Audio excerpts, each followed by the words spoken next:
The dining room at my parents' house smelled like pot roast and disappointment. My disappointment specifically. It always did on Sunday dinners when the whole family gathered to dissect my life choices over Mom's cooking. I sat at my usual spot, the one closest to the kitchen door for easy escape routes, with my book propped against my water glass. Historical analysis of financial fraud patterns. Not exactly light reading, but it beat engaging with the conversation happening around me.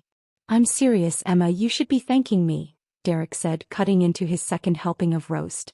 My older brother had that smug expression he wore whenever he thought he'd done something clever. "Your apartment looked like a hoarder's den. Boxes everywhere, papers stacked to the ceiling." It was embarrassing. I turned a page, not looking up. The chapter on the Enron scandal was actually fascinating. Amazing how patterns repeated themselves across decades. "Emma, your brother is talking to you," Dad said, that edge of irritation in his voice that suggested I was being rude by not participating in the celebration of my belongings being sold without permission. "I heard him," I replied quietly, eyes still on the text. "He broke into my apartment and sold my property. I'm just trying to decide if pressing charges would be worth the family drama." "Press charges?" Mom's voice went up an octave. "Emma Louise Harrison, your brother did you a favor. You're 34 years old, living in that tiny apartment, working that strange job nobody understands, surrounded by boxes of old papers and folders. It's not healthy." "It's not strange," I said calmly, finally looking up from my book. "I'm a forensic accountant. I work with law enforcement to analyze financial crimes. The papers you're calling junk are case files." "Case files belong at your office," Derek said, waving his fork dismissively. "Not piled up in your living room like some crazy person's conspiracy board. When you gave me your spare key last month to water your plants, I took it as a sign. You clearly needed help." I'd given him the key because I was going to be out of town for a week on a work trip. A trip I couldn't discuss because it involved testifying at a grand jury hearing in another state. But my family didn't know that. They never asked about the specifics of my work. "How much did you get for everything?" I asked, my tone still even. Derek grinned. $2,000. Can you believe it? Some antique dealer said most of it was worthless, but he took the whole lot off my hands. Said something about recycling the paper. "I already deposited the check in your account. You're welcome." $2,000. For approximately 40 boxes containing 7 years of financial documentation, transaction records, corporate filings and handwritten ledgers that I'd been meticulously organizing and cross-referencing for the past 18 months. "Derek, you shouldn't have gone through Emma's things without asking," my younger sister Jennifer said quietly from across the table. "At least someone had some sense." "Oh please," Derek scoffed. "Have you seen that apartment? I did her a favor. Maybe now she'll have room for actual furniture. Maybe even date someone. When's the last time you went out, Em? Hard to bring someone home when your place looks like a serial killer's evidence room." "Derek," Dad's voice held a warning, but it was half-hearted. "I'm just saying what everyone's thinking," Derek continued. "Emma's been weird about work ever since she left that accounting firm. This forensic stuff, working with police, it's not normal. Real accountants work for corporations, make real money. They don't surround themselves with boxes of old receipts like some kind of obsessed detective." I carefully placed my bookmark, closed my book and set it down on the table. The chapter on Enron could wait. "The antique dealer," I said slowly. "What was his name?" "What does it matter?" Derek was already reaching for more mashed potatoes. "He paid cash, well check. The stuff is gone." "You're welcome." "Derek." "His name." Something in my voice made him pause. "I don't know. Some guy. He had a card. Vintage documents or something." "Why? Do you still have the card?" "Probably in my car." "Why are you being weird about this?" Mom set down her serving spoon with a sigh. "Emma, your brother went out of his way to help you.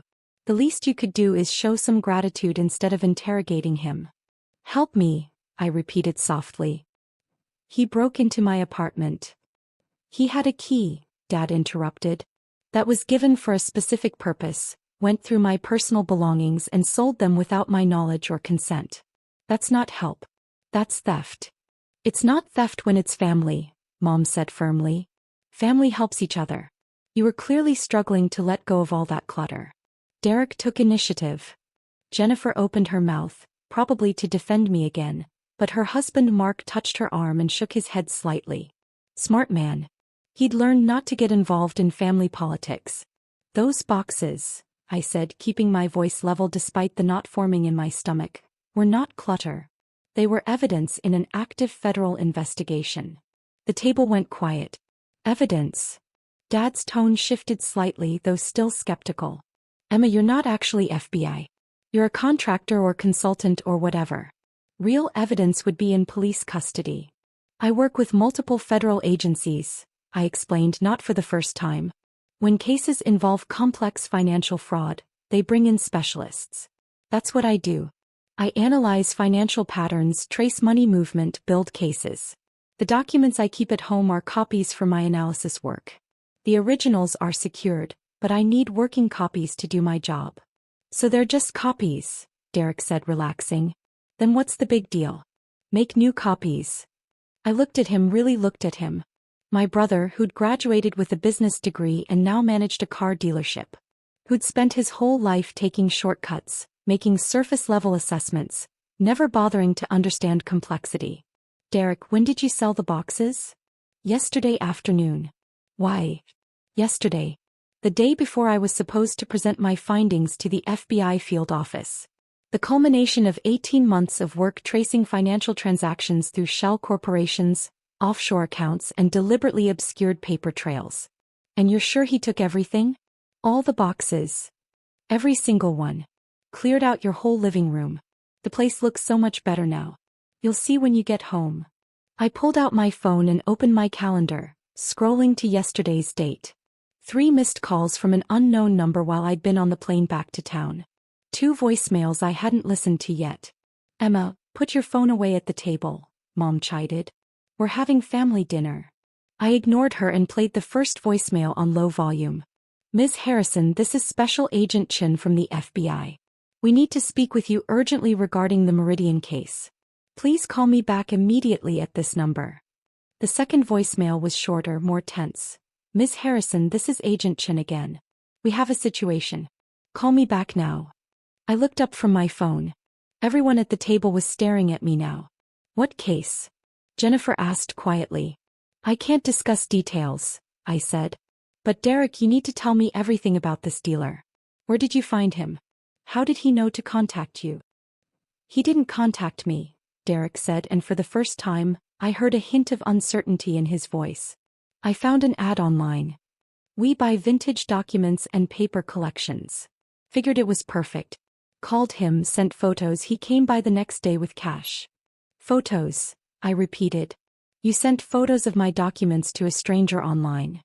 They were just old papers, Emma. Receipts and bank statements and boring corporate stuff. How was I supposed to know? The doorbell rang. We all looked toward the front of the house. It was nearly 8 on a Sunday evening. Not a typical time for visitors. I'll get it, Dad said, standing. I was already on my feet, phone in hand, dialing the number from Agent Chen's voicemail. It rang once before he picked up. Miss Harrison? Agent Chen, I just got your messages. I've been traveling in. Where are you right now? My parents' house. Why? What's the address? I heard voices from the front hallway. Loud, official voices. The kind that made my stomach drop even though I'd done nothing wrong. Agent Chen, what's happening? Miss Harrison, we have reason to believe the documents from your apartment were taken as part of a deliberate effort to compromise the Meridian investigation. We need to locate those documents immediately. I'm going to ask you a direct question, and I need you to answer honestly.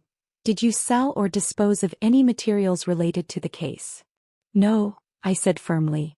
But my brother did. Yesterday. He sold them to someone claiming to be an antique dealer. The silence on the other end of the line lasted 3 heartbeats. Your brother, Agent Chen's voice had gone very cold. Did what? The voices from the hallway grew louder. I heard Dad's confused protests and then footsteps, multiple sets, heading toward the dining room. I'm at my parents' house for dinner, I said quickly. He just told me about it. I had no idea. Stay where you are. Don't let your brother leave. The phone went dead just as 6 people entered the dining room. 3 FBI agents in tactical gear, 2 more in suits, and 1 woman in a DA jacket. All of them had the kind of serious expressions that made Derek's face go pale. "Emma Harrison?" the lead agent asked, though his eyes had already found me. "Yes." He held up credentials. "Special Agent Martinez, FBI. We spoke with Agent Chen. You're aware of the situation with your documents." "I just found out 10 minutes ago." I gestured toward Derek, who looked like he might be sick. "My brother sold them yesterday without my knowledge or permission." Every eye in the room turned to Derek. "Who sold what?" Mom's voice was shrill. "What is happening?" Agent Martinez kept his focus on Derek. "Sir, I need you to stand up slowly and keep your hands visible." "What? Why?" Derek's voice cracked. "I didn't do anything wrong. I just sold some old papers." "You disposed of evidence in a federal investigation," one of the suited agents said sharply. "That's obstruction of justice at minimum. Depending on your involvement, it could be conspiracy, evidence tampering, or accessory to fraud." Dad stood up, his face flushed. "Now wait just a minute. My son didn't know anything about any investigation. He was helping his sister clean her apartment. This is obviously a misunderstanding." "Mr. Harrison, I need you to sit down." Agent Martinez's voice wasn't loud, but it carried absolute authority.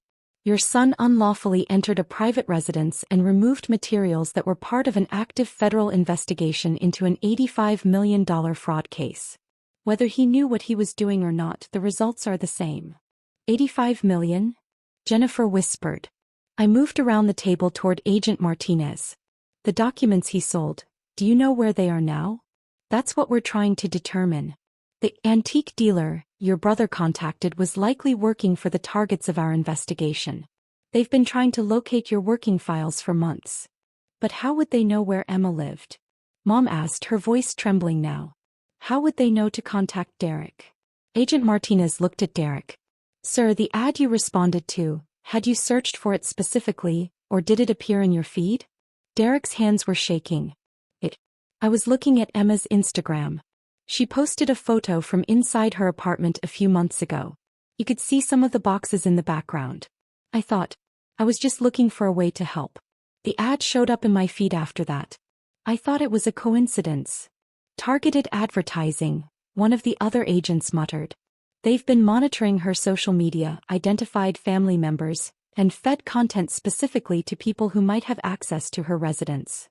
I felt cold. "They've been watching me." "The Meridian Corporation has extensive resources," Agent Martinez said. "We've known they were trying to locate and destroy evidence. We just didn't anticipate they'd find a way to use your family to do it." "This is insane," Dad said, but his voice had lost its confidence. "You're saying Emma was in danger? That people were targeting her?" "Targeting her work," Agent Martinez corrected. "Ms. Harrison has been building a case that would expose decades of financial fraud. The people she's investigating have billions of dollars at stake. They've been very motivated to stop her." Derek had sunk back into his chair, his face ashen. "I didn't know. I swear I didn't know. Thought I was helping. The apartment looked so messy and Mom kept saying Emma needed someone to intervene and I just thought you knew better," I finished quietly. "Thought my work was junk. Thought I needed saving from myself." "Emma, that's not fair," Mom started, but Agent Martinez cut her off. "Ma'am, your son's actions, regardless of intent, have potentially compromised a major federal investigation. 18 months of work may be unrecoverable. Multiple agencies have been involved in this case. If the defendants successfully destroy the evidence, they may walk free." "But there are originals, right?" Jennifer asked. Emma said these were copies. "The originals are secured, yes," Agent Martinez confirmed. "But Ms. Harrison's working files contained her analysis, her cross-references, her notes on patterns and connections. That analysis is what makes the raw data usable in court. Without it, we'd be starting over from scratch." "How long would that take?" Dad asked. Agent Martinez looked at me. I knew the answer. So did he. 18 months minimum, I said. Maybe longer. The patterns I found required constant cross-referencing across thousands of transactions. I'd have to rebuild the entire analytical framework. And the statute of limitations on some of the charges expires in 14 months, Agent Martinez added. Which means if we can't recover your work, Some of the defendants will walk free simply due to time constraints. The room was silent except for the ticking of the grandfather clock in the corner. Derek, I said quietly. I need you to tell these agents everything. The ad you saw, the messages you exchanged, the person you met where they took the boxes. Everything. I don't remember all the details. Derek's voice was barely audible. I deleted the messages after the sale was complete. I thought I was doing a good thing. One of the agents pulled out a tablet. We'll need your phone. Our tech team can recover deleted messages and trace the IP addresses. But we need it now. Derek hesitated, looking at Dad as if for permission. Give them the phone, Derek, Dad said heavily. As Derek handed over his phone with shaking hands, Mom started crying. Not loud, dramatic crying, but the quiet kind that was somehow worse. I don't understand, she said. Emma, why didn't you tell us your work was so important? Why didn't you explain? I looked at her, at all of them. I tried. For years I tried. But every time I mentioned my work, you changed the subject. Every time I explained what I was doing, you dismissed it as boring or weird or not a real career. You decided what I did wasn't important, so you stopped listening. That's not true, Dad protested. We always supported you. You supported the version of me you wanted to exist, I corrected gently. The one who worked at a big accounting firm, who had a normal job, who didn't bring work home. When I became something different, something you didn't understand, you decided I was the problem. Agent Martinez's phone buzzed. He stepped away to take the call, speaking in low, urgent tones. Emma, sweetheart, we had no idea. Mom wiped at her eyes. If we'd known it was this serious. You didn't need to know it was serious, I said. You just needed to respect that it was mine. My work, my choice, my life. Agent Martinez returned, his expression grim. The tech team traced the online ad to a proxy server, but they're working on tracking the actual source. Ms. Harrison, we need you to come with us. We need a full accounting of everything that was in those boxes. Of course. Wait, Derek stood up suddenly. What's going to happen to me? Am I being arrested? Agent Martinez studied him for a long moment. That depends on what our investigation reveals. If you genuinely had no knowledge of the investigation and no contact with the targets beyond the sale itself, you may face charges for unlawful entry and evidence tampering. If we find evidence of coordination or conspiracy, the charges will be more severe. But I didn't know. Derek's voice rose in panic. How could I have known? Ignorance isn't a defense when you unlawfully enter someone's residence and dispose of their property, one of the other agents said flatly. You should have asked permission. You should have respected boundaries. You didn't, and now there are consequences. Dad moved to Derek's side. We'll get you a lawyer. A good one. This will be okay. Mr. Harrison, Agent Martinez said not unkindly, you should prepare for the possibility that your son will face federal charges. The best thing he can do now is cooperate fully and hope the courts consider his lack of knowledge as a mitigating factor. This is ridiculous, Mom said, anger breaking through her tears. He was trying to help his sister. You can't punish someone for that. Ma'am, he broke into her apartment and sold her property, Agent Martinez said. The fact that he thought he was helping doesn't change the legal reality. And given that the property turned out to be evidence in a major federal case, the consequences are significant. Another agent appeared in the doorway. Sir, we need to clear the scene. Tech team is en route to process the brothers' vehicle and electronic devices. Process. Dad's voice went up. You're going to search Derek's car? And his computer, phone, tablet, any electronic device he's used in the past 6 months, Agent Martinez confirmed. We need to establish the full scope of contact with the targets and determine if there was any coordination. There wasn't. Derek insisted. I just answered an ad. I took photos of the boxes, sent them, got offered money and made the sale. That's it. Then our investigation will confirm that, Agent Martinez said. But we have to investigate. The stakes are too high to take anyone's word for it. I grabbed my bag from the back of my chair. I'll go with you now and start reconstructing what I remember. Emma, don't, Jennifer said quickly. Don't you want a lawyer too? I didn't do anything wrong, I said simply. I'm the victim here and I'm a federal contractor who wants to help recover the investigation. I don't need a lawyer. Agent Martinez nodded. We appreciate your cooperation, Ms. Harrison. As I headed toward the door, Derek called out, "Emma, I'm sorry. I really am. I was just trying to help." I stopped and turned back to look at him. My brother, who'd spent our whole lives assuming he knew better, taking charge, making decisions for other people because he was so certain of his own judgment. "You thought my life was a mess," I said quietly. "You thought I needed rescuing. You never once considered that maybe, just maybe, I knew what I was doing. That the boxes you saw as clutter were actually the most important work of my career." "How was I supposed to know?" he protested weakly. "You could have asked," I said. "Instead of breaking into my apartment, going through my private belongings and selling them without permission, you could have called me and asked if I needed help. You could have respected my autonomy and my choices. You could have trusted that I'm a competent adult who can manage her own life." "We were worried about you," Mom said. "No," I corrected gently. "You were uncomfortable with me. With the life I'd built that didn't match your expectations. There's a difference." I followed the agents out of the dining room, leaving my family sitting in stunned silence around the table, pot roast growing cold, the Sunday dinner tradition shattered by the weight of federal consequences. The night air was cool as we stepped outside. 3 black SUVs were parked in the driveway, and I could see more agents examining Derek's car under portable lights. "Ms. Harrison," Agent Martinez said as we walked toward the vehicles, "I need to ask you something directly. Is there any possibility your brother was acting with knowledge of the investigation? Any chance this was intentional?" "No," I said without hesitation. "Derek is impulsive and arrogant and has always thought he knows what's best for everyone around him. But he's not malicious. He genuinely thought he was helping me by getting rid of what he saw as junk." "Even after you'd specifically not asked for his help?" "Especially then," I said. "Derek has never met a boundary he respected.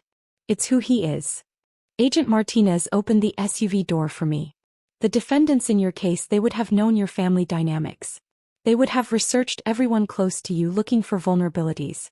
A well-meaning brother with a history of overstepping, that's exactly the kind of person they'd target." I slid into the back seat. "You think they engineered this? The targeted ads, the timing." "I think they created an opportunity and waited for someone to take it," he said. "Your brother made his own choices, but those choices were influenced by very sophisticated social engineering." As we pulled away from my parents' house, I looked back to see Derek being led outside by 2 agents, his hands cuffed in front of him. Mom was crying on the porch, Dad standing beside her with his arm around her shoulders, both of them looking smaller and older than I'd ever seen them. Jennifer stood apart, her phone pressed to her ear, calling a lawyer probably. At least someone in the family was thinking clearly. "The documents your brother sold," Agent Martinez said, turning in the front seat to look at me. "How much of your analysis can you reconstruct from memory?" "Maybe 60%, I said. "The basic patterns and connections definitely. But there were specific details, particular transactions that stood out as anomalies. Those are harder to recall without the physical notes. And if we can't recover the originals, then we start over. Request new copies from banks, corporations, government agencies. Most of it is accessible, but it takes time. Months and months of time we may not have." My phone buzzed. A text from Jennifer. "I'm so sorry. We should have listened to you. We should have respected your work. This is our fault." I didn't respond immediately. Part of me wanted to agree, to let the anger and hurt pour out. But mostly I just felt tired. Another text came through, this one from an unknown number. "We have what we need. Stop the investigation or your family suffers. Your choice." I showed the message to Agent Martinez immediately. His expression hardened. "They're desperate. That's good for us. Desperate people make mistakes. But it also means they're dangerous. We're going to need to put protection details on your parents and siblings until we resolve this." "Protection details? You mean like witness protection?" "Not full protection, but security surveillance. We can't risk them being used as leverage against you or becoming collateral damage if the defendants decide to escalate." The SUV merged onto the highway heading toward the federal building downtown. Behind us, I could see 2 more vehicles following. My security detail, I realized. "Ms. Harrison," Agent Martinez said, "I know this evening has been traumatic. Your brother violated your privacy and potentially compromised your work. Your family dismissed your career and made you feel unsupported. But I need you to understand something important." "What's that?" The work you've been doing, the analysis in those boxes, it matters. Not just to this case, but to thousands of victims who lost their retirement savings, their homes, their futures to Meridian Corporation's fraud. You've been building a case that could recover billions of dollars and put genuinely dangerous people in prison for a very long time. I know, I said quietly. I'm not sure you do, he said. We work with a lot of contractors, a lot of analysts. Most are competent. Some are good. But Ms. Harrison, you're exceptional. The connections you've found, the patterns you've identified. We have agents with decades of experience who didn't see what you saw. You've built something remarkable. I looked out the window at the city lights streaming past.